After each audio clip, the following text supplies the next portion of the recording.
Dain kikilingan, asin makatotohanan. DCGB, Bareta alas 7. Mga preskong bareta sa lado lokal, nasyonal, internasyonal, asin iba pa. Bareta alas 7. Digdi sa GB, garantisadong bareta.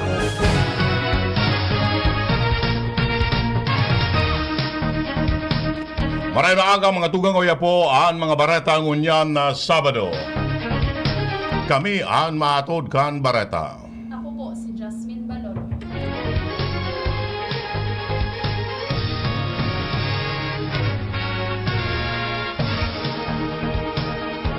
Ako man po si Edwin Peralta. Enot sa headlines kan mga bareta. Bagong hepe kan daraga PNP nangapudan sa publiko na ibitaran ang pagpapalakop nin mga salang informasyon. May kinaraman sa isyong kinakaatubang ngunyan ni Alkalde Awin Baldo. Attorney Justin Batocabe hinagad sa mga otoridad na tutukan ang pagtao nin hustisya sa pambabadilgadan sa iyang ama na si Dipuntong Congressman Rodel Batocabe. Duwang Bicolano nanginot sa July-August Criminology Licensure Examination. Environmental Stewardship Phase kan 2025 Year of Stewardship sa Diocese kan Legazpi, opisyal ng ipiglansar. Sa lado nasyonal, Cassandra Leong, primerong nakalawas sa Pilipinas, sabi kan PAOCC. Senator Hontiveros nagpatanid sa pagpapalakop nin pekeng retrato sa iya kaibahan si Alice Guo. Philippine Ports Authority padagos na naka-alerto sa mga pantalan ngunyan na long weekend. PBBM hinagad sa mga LGUs na gamiton ang modernong teknolohiya. Sa ibang nasyon, turista sa Thailand, linabanan kan na baka na binalong lupigan. Baretang Sports, Magnolia Hotshots na irehistro ang primerong gana sa PBA Governors Cup. Detalles kan bareta. Enot sa lado lokal. Ang baretang ini hatod sa Indokan. Plemex. Pag may ubo o hika, Plemex agad. Basta lagundi, Plemex. Hinagad ni Daraga PNP Chief Lieutenant Colonel Edgar Azotea sa publiko na likayan ang pagpapalakop nin mga saltong informasyon manunangod sa mainit na isyu ngunyan kontra kay Alkalde Awin Baldo. Matatandaan, ipig-orden kan Regional Trial Court sa National Capital Region ang pag-arestar kay Baldo. May kinaraman sa pagkaka-involto kani sa pambabadilgadan kay dating Ako Bicol Party List Representative Rodel Batocabe, asin sa ayudante kaining si Master Sergeant Orlando Diaz. Sinabi niya na kan magbutwa ang mandamento di aresto dahil mantulos na karesibian sa iyang opisina nin kopya kon kaya dahil mantulos makasimbag ang daraga PNP sa nasabing issue. Inibilang pagberipikar kan mga informasyon kung kaya tulos man na nakipag-koordinar ang daraga PNP sa PNP Regional Office 5. Katakod kani nagpahayag ng kahandaan na napatura may kinaraman sa kasuguan kan korte sa pagpapa-arestar kay Alkalde Baldo. Ang baretang ini hatod sa Indokan, Mega One. Ang Mega One ay may 21 sangkap para matulungan ka sa iba't ibang karamdaman tulad ng diabetes, high blood, stroke, arthritis, kidney failure, cancer, viruses, at iba pa. Tumawag kay Doc Joey Bitito sa 0998-975-8121 or 0917-853-8933. Hinagad sa mga autoridad ni Justin Batocabe, ang aki ni Dipuntong Congressman Rodel Batocabe, natutukan ang pagtaonin hustisya sa pambabadilgadan sa iyang ama. Sa opisyal na pahayag ni Justin Batocabe, sinabi niyang nagkukurahaw ang sa indang pamilya, nin hustisya haros 6 na taon ang nakalihis, matapos badilon ang sa indang ama. Nangapodan si Batocabe sa Department of Interior and Local Government na suspendihon asin tawanin administrative penalty si Baldo kung dai pa ini magpahiling sa mga awtoridad. Matatandaan Disyembre 22 kan taong 2018 kan binadilgadan si dating Congressman Bato Cabe na madalagan kuta bilang alkalde kan Daraga, Albay. Laog sa top 10 ang gobyerno probinsyal kan Albay sa 2024 Cities and Municipalities Competitiveness Index. Ini sarong pagtaonin onra sa ganibong Philippine Creative Cities and Municipalities Competitiveness Congress kan nakaagnyal daw sa Metro Manila. Nasa ikasyam ang Albay na solamenteng probinsya sa Kabikolan na nakalaog sa top 10. Sinabi ni Gobernador Rex Lagman sa ining signifikanteng improvement sa Albay kung saan kan 2022 nasa ika-14 ini mantang ika-11 naman kan 2023. Sinabi kan Gobernador na resulta ni kan hard work asin dedikasyon sa trabaho kan sa iyang Executive Department, Assistant Department Heads, asin gabos na pamayo kan opisina sa laog kan gobyerno probinsyal kan Albay. Pwedeng makaresibin in financial aid ang mga PhilHealth members asin ang sa indang qualified dependents na may helang na tuberculosis o TB. Sa programang Alagang PhilHealth sa DZGB, ipinaliwanag ni PhilHealth Bicol Public Relations Officer 1, Geraldine Naron, na sa paagi kan tuberculosis directly observed therapy o TB DOTS benefit package, pwedeng matabangan ang mga miyembros kan PhilHealth sa lado financial. Sinabi ni Naron na cover kan programa ang gastos sa TB treatment sa parehong miyembro asin kan sa indang qualified dependents. Sa paagi kan TB DOTS package, makakaresibi ang beneficiaryo nin 5,200 pesos per case. Sa nasabing kantidad, 3,250 pesos ang TB DOTS center matapos ang intensive phase kan treatment. Mantang an 1,950 pesos para sa facility asin maintenance phase. Mientras tanto, magbisita sa PhilHealth Accredited TB DOTS Center para sa iba pang impormasyon. Magpapadagos ngunyan aldaw ang International Conference on Innovation for Cross-Border Sustainable Societies o ICONICS 2024 sa Albay Astrodome. Ini may temang Converging Cross-Border Innovation Outlook for Global Action na pig-organisar kan Bicol University katuwang ang gobyerno probinsyal kan Albay. Ang aktibidad pinunan kan Agosto 22 asin matatapos ngunyan sa paagi kan hybrid setup face-to-face asin online na pigpapartisiparan kan mga researchers sa enterong nasyon. Opisyal ng ipiglansar ang Environmental Stewardship Phase kan 2025 Year of Stewardship sa Diocese kan Legazpi. Sa paagi kan pastoral letter ni Obispo Bong Bailon na may titulong Simbahan nin mga katiwala, nangangataman na mamahala, magpuon sa selebrasyon kan Feast of Creation sa Septyembre 1, 2024. Ang gabos na parokya sa Diocese dapat magkaigwa nin manlain-lain aktibidad na mapromoter nin sustainability asin stewardship. Sinabi ni Obispo Bailon na sa paagi kan inisyatibong ini, pig-inganyar ang gabos na parumdumon ang commitment bilang responsible stewards kan God's gift bilang preparasyon man kan Legazpi Diocese sa paparaning Diamond Jubilee sa taong 2026. Dagdag pa kan Obispo na ang diocesan-wide effort makakatabang sa gabos na magkaigwa nin awareness asin ma-inspirar sa pagsimbag sa agrangay kan kapalibotan asin sa ecological challenges sa bilog na kinaaban. Duwang Bicolano anangenot sa July-August 2024 Criminology Licensure Examination. Inibase sa resultang ipinaluwas kan Professional Regulation Commission. Si Rainier Adrian Tugnio kan Naga College Foundation sa Naga City ang top 2 sa nasabing eksaminasyon matapos makakuanin gradong 91.5%.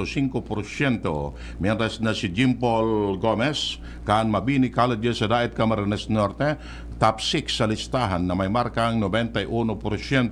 Sigun sa PRC, 11,121 sa kabilugan na 22,539 na nagkuakan CLE ang kapasar na katumbas ng 49.3%. Gadanan sarong 20 anyos na lalaki matapos makuryente. Mantang nagkakabit nin internet cable sa barangay Santa Cruz, Palanas, Masbate. Ang biktima sarong technician asin residente kan barangay Inang, Pilar, Sorsogon. Sa imbitasyon kan Masbate o investigasyon kan Masbate City Police Station mantang nagkakabit kan internet cable ang biktima sa nasabing lugar, aksidente siyang nasabit sa linya kan kuryente na nagresulta sa iyang pagkakakuryente.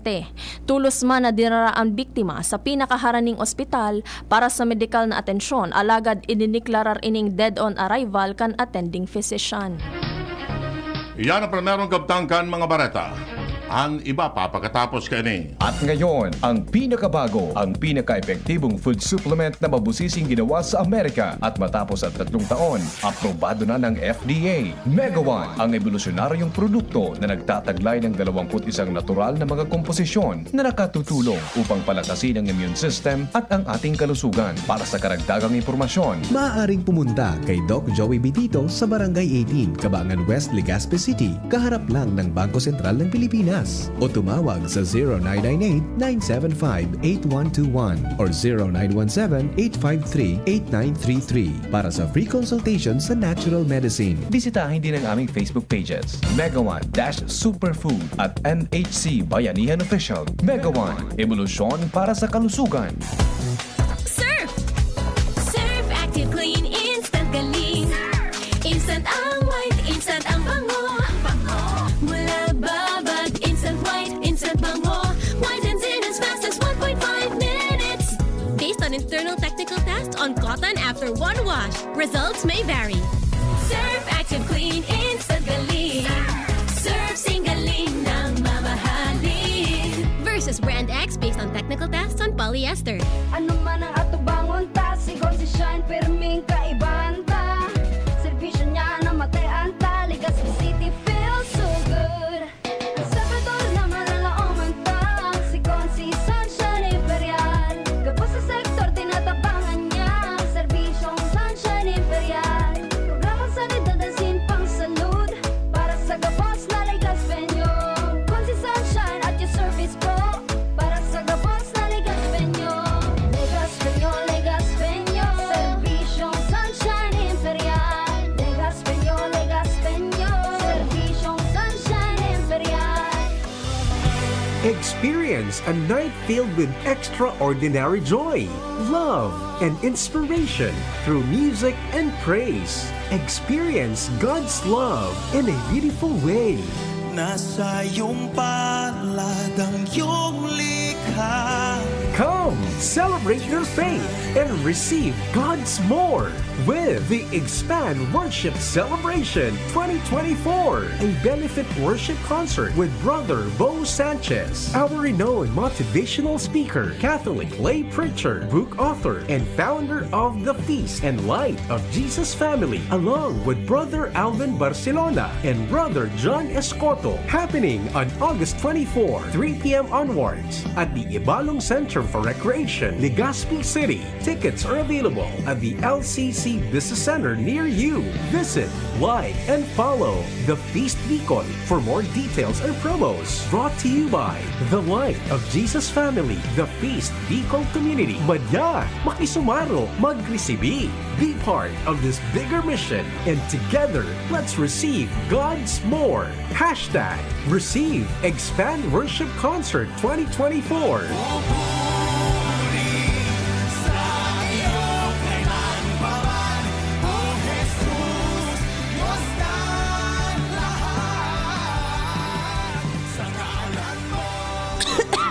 Ubo, premang nakabara, hirap sa paghinga. Dapat may dalang ginhawa.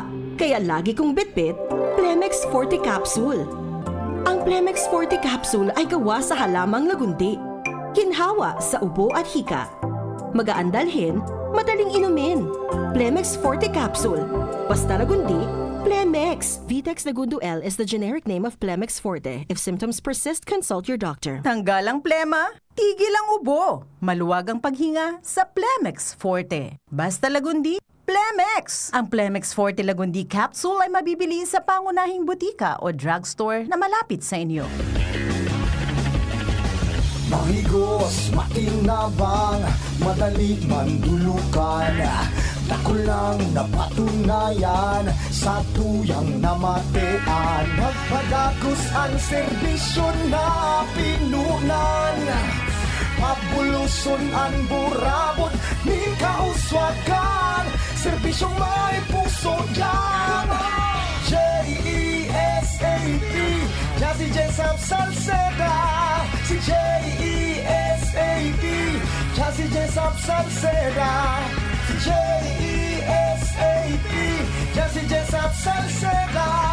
Si J-E-S-A-P, Jazzy Jessup Salceda. Jazzy Jessup Salceda. Jazzy Jessup Salceda. Camille Prats Yambaw po. Yan sila Nala at Nolan. Nagkakatuwaan. Mami, wala na ko ubo. Good. And what did Mommy give you? Plemex for kids. Para sa ubo ng mga anak ko, Plemex for Kids. Gawa sa natural na halamang lagundi. Tinutunaw at pinalalabas ang plema. Ginhawa sa aming pamilya.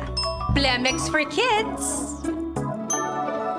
Pambatang lagundi, Plemex! Vitex Segundo L is the generic name of Plemex for kids. If symptoms persist, consult your doctor. Mamis, agapan agad ang ubo at plemang nakabara. Pambatang lagundi, Plemex! DCGB, Barreta, alas 7. Barreta, alas 7. Detalles kan Barreta sa Lado Nacional. Padagos ang pagruso kan mga pasaherong susuliton ang long weekend asin mauruli o mabakasyon sa mga probinsya. Sa report kan Philippine Ports Authority, ribo-ribong mga pasahero ang naaresto lalo na sa mga pig-apod na top 5 food ports sa nasyon. Pinakadakol ang mga pasahero hali sa Bohol na may sobra 3,000 na sinundan kan Batangas, Mindoro asin Western Leyte Biliran na sobra 2,000 na pasahero ang naresto sa good kasuhapon. Normal man ang gabos na operasyon sa mga pantalan asin naiman ni narestong untoward incident pero naka-heightened alert status ang bilog na farsa kan na PPA. Sigararay na nagpagarumdum ang PPA sa mga pasahero na magduman sa pantalan 3 oras bago ang nakatala na biyahe asin direktang makipag-coordinar sa mga shipping lines para sa iba pang karagdagan na informasyon. Nagpatanid si Senator Risa Hontiveros sa publiko may kinaaraman sa edited photo na naglalakop sa social media na nagpapahiling na mag-amigasinda kanapatalsik na Bamban Tarlac Mayor na si Alice Guo. Sa iyang post sa social media, sinabi ni Hontiveros na peke ang nasabing retrato. Tinauanin doon ni Hontiveros na wala siyang amiga na pekeng Pilipino. Nangapudan man ang senador sa Facebook, Twitter, YouTube asin TikTok para sa katamtaman na AI content. Sinabi pa niyang lalapago nindaan si Isayman na nasa likod kan pagpapalakop kan pekeng retrato online. Si Guo pigko-konektar sa illegal na operasyon kan Pogos sa Bamban Tarlac. Kan Hunyo, nagsaangat ang Department of Interior and Local Government o DILG nin kasong graft kontra kay Guo. Enot nang ibinulgar ni Hontiveros na nagdulag si Guo kan Hulyo 18. Ipinahayag ang Presidential Anti-Organized Crime Commission na enot ng nakaluwas sa Pilipinas si Cassandra Leong. Yan ang sinabi ni Dr. Winston Casio, tagapagtaram kan PAOCC.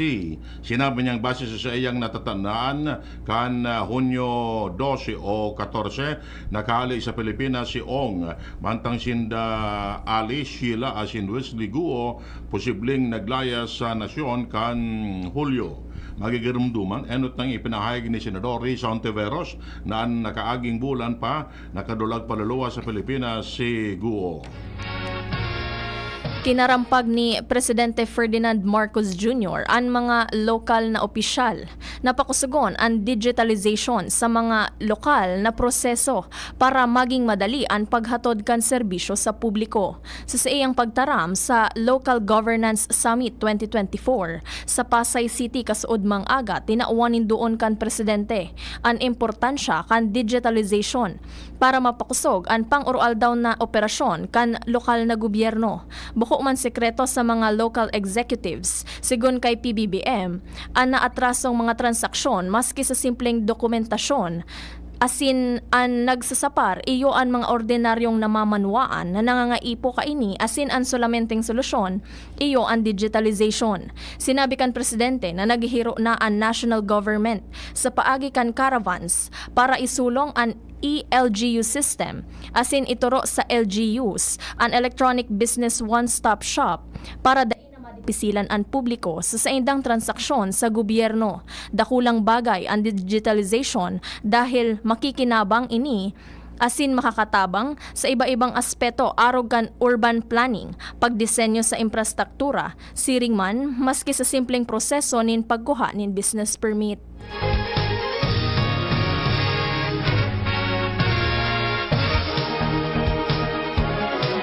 Siniguro kan Department of Social Welfare and Development na pigaako na kan mga piling punerarya an agency-issued guarantee letter si Ararom kan Assistance to Individual in Crisis Situation o AICS sa bilog na nasyon. Magagamit na ang nasabi mga guarantee letter kan DSWD para masimbag ang bayadan sa serbisyo kan mga punerarya. Kaibanan sa mga nag-ako ng guarantee letter sa Metro Manila, ang Almo Funeral and Mortuary Services Incorporated, Cosmopolitan Memorial Chapel and Crematorium o Crematory, Jesus Delgado Memorial Hospital at Sinibapa. Pwede magkapagtabangan sa maski anong DSWD Field Office ang mga nangangaipo para maaraman ang bilog na listahan kan mga funeral parlor na nagtataon ng serbisyo. Hinagyat ni Attorney Harry Roque ang Presidential Anti-Organized Crime Commission o PAOCC na pondohon na ang pagtatao ni media interviews na may kinaaraman sa iyang pagkatawo. Sigon kay Roque na ang piggibo kan tagapagtaram kan komisyon iyo ang baseless trial by publicity para raoton siya sa publiko. Sinabi kan dating presidential spokesman na kung may ebidensya ang PAOCC, mas marhay na sa korte na sa nainidarhon pati ang reklamo asin bako ang pagguyod sa ibang platform. Maski daipan niya nahihiling ang pigluluto na kaso, aram kaini na nadidipisilan ang mga nag-aakusar sa iya na iimbweltoan sa iyang pangaran sa isyu nin trafficking dahil nangangaipo ini nin actual recruitment sa Pogo. Malinaw pa sa saldang kang aldaw na daing makusog na ebidensya dahil daiman na akuon sa korte ang puro taram asin akusasyon. Dagdag pa kaini na hahampangon niya ang mga nag-aakusar sa iya nin bilog na tali asin isog kaya dapat magpreparar ang mga nagtatapok sa iya nin issue kontra sa isyong ini. Mantang pigsusurat ang baretang ini daipang simbag na tigpapaluwas ang PAOCC sa hagyat ni Roque. Bareta hali sa ibang nasyon. Viral ang sarong Russian tourist matapos niyang baloon na lupigan ang sarong baka pero linabanan siya kini asin kinakaipuan na rescue kan Thai police. Sigun sa report kan Daily Mail, inibutan kan mga pulis ang Russian na si Evgeny Kovshinikov. 26 anyos na hubang plus asin nakahigda mantang pigsusuwag kan baka. Nailing kan Ruso ang baka na nakagakod sa Kudal sa sarong umahan sa Surat Thani, Southern Thailand kan Agosto 15. Nagkaparang residente sa lugar ang nagduda sa lalaki kan mahiling ninda ining hubang plus asin in-report siya sa pulisya. Nanagog kan mga residentes ang paghaga din tabang kan lalaki matapos atakiyon kan baka. Nagkaparang paramedic hali sa Ban na Duom Foundation ang nagbulong sa Ruso na anhiling ninda binalo kay ning makipag-sex sa baka. Nakahiling man nin kanabis na salunadan kan Ruso kaya garonghay o bangag ini. Kan daron man sa ospital dahil sa sinapar na danyo sa ibang parte kan lawas nagwala ang Ruso kaya ikinulong siya sa pulisya. Sigun sa report kan Dasan, bago ang insidente, pinamuringtan ni Kovshinov ang baka asin binalong lupigan. Nakipag-break digdi ang girlfriend niyang flight attendant. Kaya baka ang napamuringtan.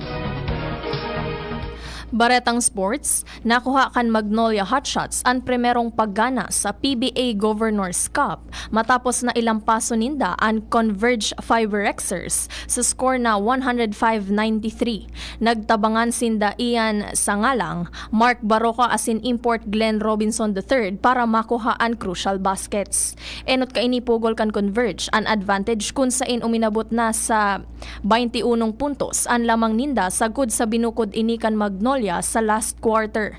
Sinabi ni Magnolia coach Chito Victolero na dai niya pinabayaan na mag-relax pa ang ibang players sa ultimong 5 minutos kaya ginibuninda ang tamang pressure sa kawat. Nangenot sa paganakan hotshots si Robinson na nagrehistro nin 28 points mantang igwang 14 points si Sangalang.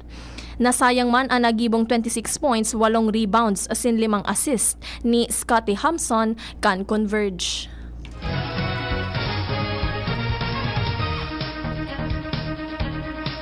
Yan mga tugang detalles kan mga bareta ngunyan na Sabado.